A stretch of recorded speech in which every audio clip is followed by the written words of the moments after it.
Hi everyone and welcome back to the CADReader tutorial series.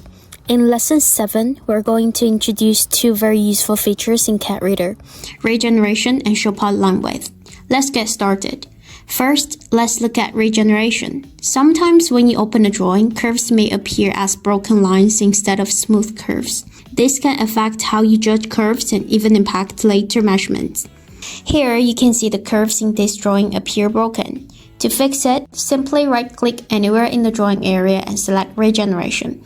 Now you can see the curves are displayed smoothly and clearly. Regeneration can also help optimize the display when text appears garbled.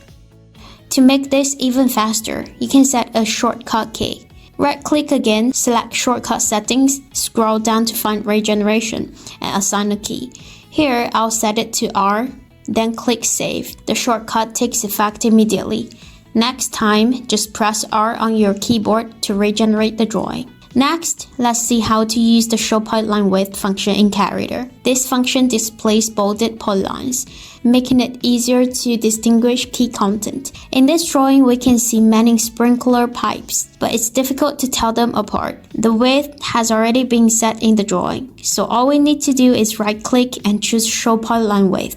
Now you can see that each line is bolded and displayed in different colors, making the layout much clearer. If you don't want to see the polyline width, just right-click again and toggle the option off, like I'm showing here.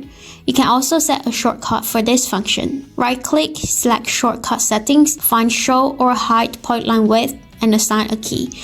I'll enter W and save it. Now press W to show the polyline width and press W again to hide it. That's all for this lesson. Thanks for watching and see you in the next video.